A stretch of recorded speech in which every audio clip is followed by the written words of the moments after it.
Hi, I'm Jennifer Moore, ex-TV producer. In this video, I want to share some of my personal thoughts on getting media coverage and building relationships with media outlets, so stay tuned.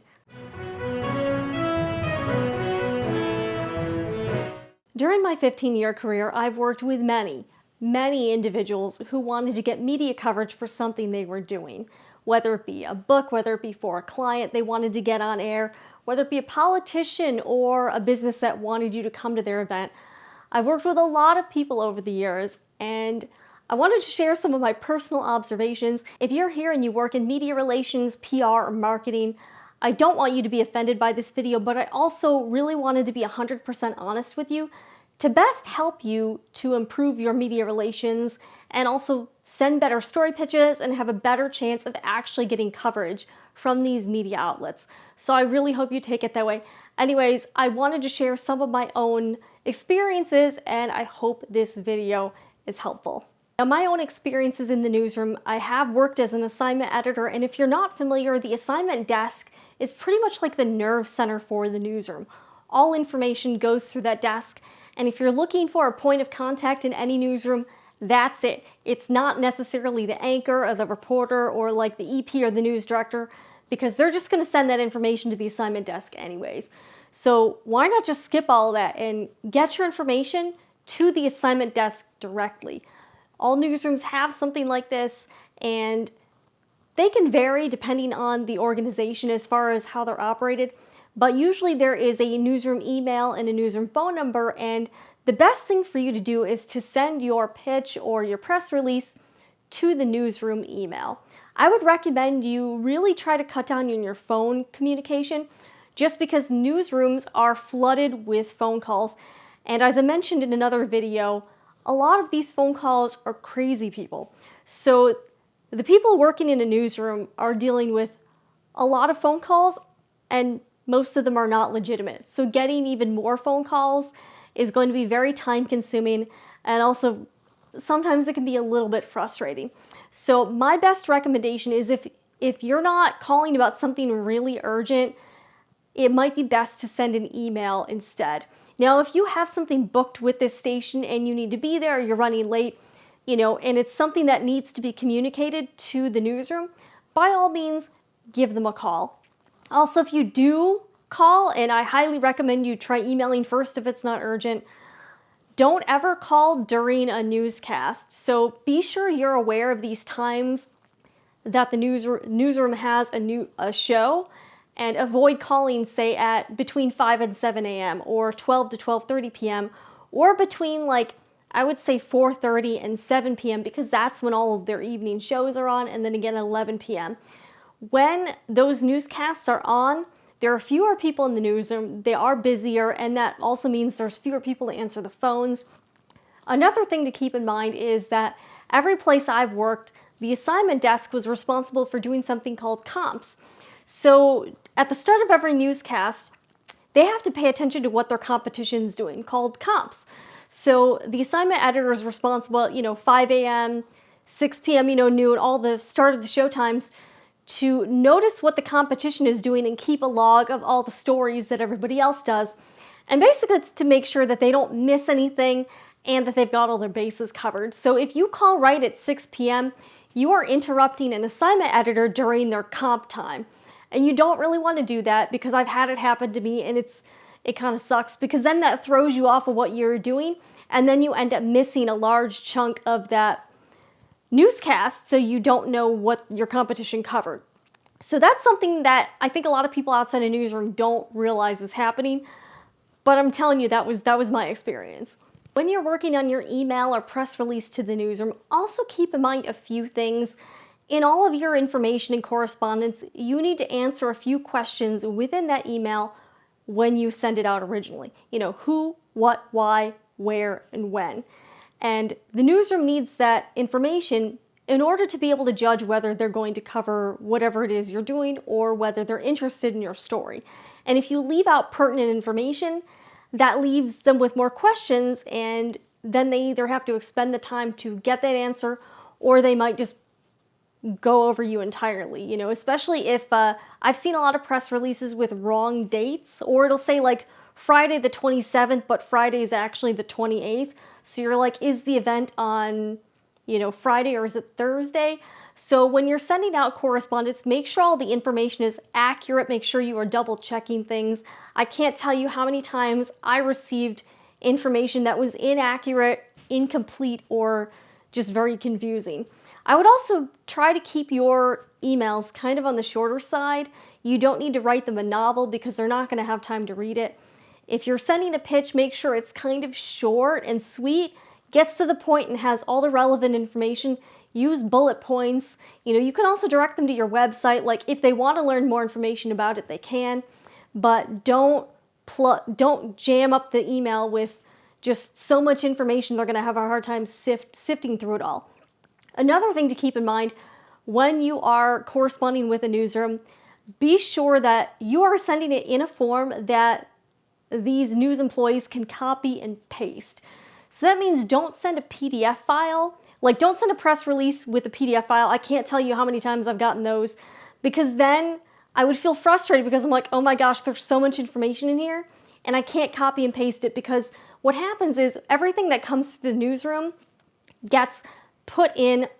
would get put in our basically calendar system. So we'd have like a file for again, Friday the 27th, and then everything that was happening that day.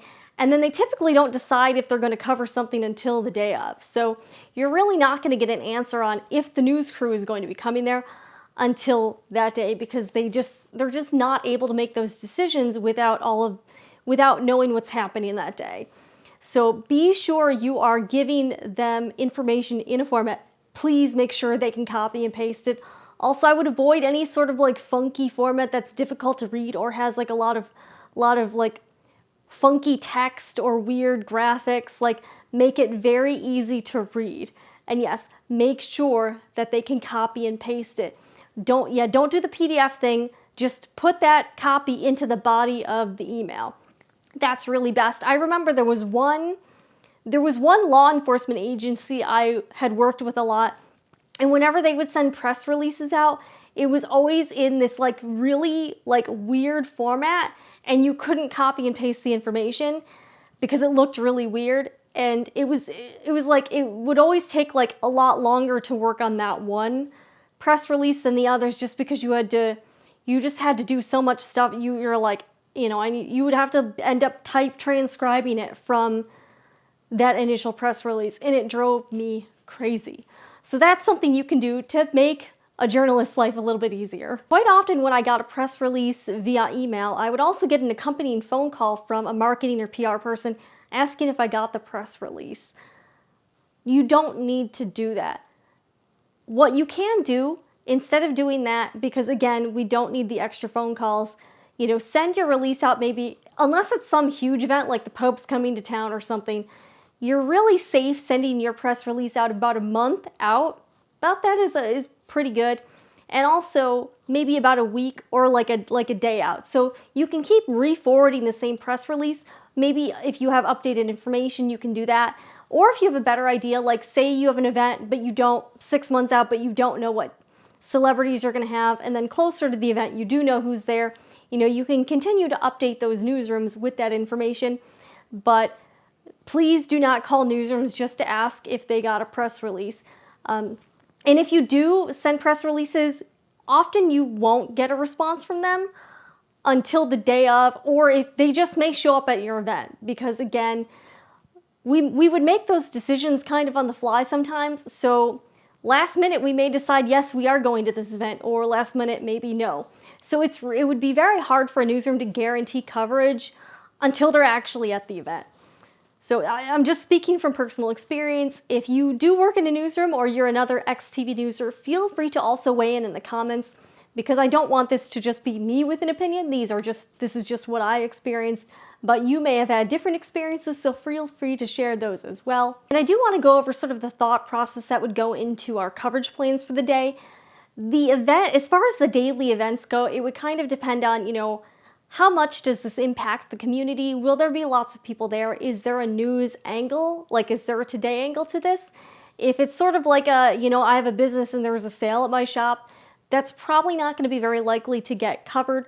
But if it's something like, hey, we're going to have a rally with 1 million people there, and we're doing it right before the vote for this particular law, then that's probably going to be a lot more likely to be covered, because it has a larger community impact, and it also has a news angle tie. They are rallying before there's a vote for this law or something like that. So keep those things in mind, because there are just so many. There's so many layers to this process. And also, if there is an event, or you're having an event and then some huge breaking story happens, we would probably have to skip the event because we just didn't have enough crews. Stations are often limited on resources, people, and time, and that's just something we would deal with. Another thing that you should definitely be aware of is the timeline of a reporter and photographer's day. So maybe I'll get into this in another video, but usually a reporter and a photographer are on a pretty tight deadline. So they may only have a window of a few hours to be able to actually shoot their story. And if your event falls outside that window, you're less likely to get covered, because the timing just doesn't work out. One thing I do want to say is that working in a newsroom is very fast-paced. So if you have a media inquiry, like say a reporter calls you and they're interested in you for a story, if you want to be featured in the story, you most likely have to get back to them right away, as in within minutes, within an hour, because usually if they're approaching you about something they're doing, their deadline is that day. So I've had instances where, I was personally reaching out, and you never know what kind of experts a news crew will need. I remember one time trying to frantically find a sinkhole expert on a Sunday afternoon, and I actually did find one. But my whole mentality was basically, whoever picks up the phone first and is actually available, I'm going to go with them. So when we would be picking people to be featured in these stories, it's not necessarily based on this is, the best sinkhole expert in Tampa, or this is the best doctor in Atlanta. It's more like, who can we get on short notice, who's available, who knows what they're talking about. So we did our best, but again, just know that this is the kind of thing that newsrooms are up against. So be very timely with your correspondence with media outlets, because they're really up against the wall with the time thing. So I've been in situations, where I tried to reach out to someone for a story, and they called me back 2 days later, and they're like, "Oh, do you still need me?" And I'm like, "I'm really sorry, but the story was 2 days ago, so no, I don't." And so if you are a business owner or a PR or media relations person, you could be missing out on a media opportunity by you just not getting back to them soon enough. And here's another thing I want to talk about, more towards small businesses. If you get the chance to be featured on your local TV station or in your local newspaper, and it's not an overtly negative story, like it's not because something bad happened on your property or something, but it's more, it could be kind of innocuous. It could be specifically geared towards your business, like, hey, check out what this, pool installation company is doing, or it could be something like, hey, this pool, it's not directly about the pool installation company, but this is happening near the pool installation company and they're affected by it. Take the opportunity, because it's basically like a free commercial for you. I have a friend, and she has a small candy business, Fierce Confections, and she's been featured on her local news quite a few times. And a little while back, she was approached. There was construction going on the street that her business is located on, and she was approached just to be interviewed just about how the construction was affecting her foot traffic. And she did the interview, and again, it was not anything negative about her business.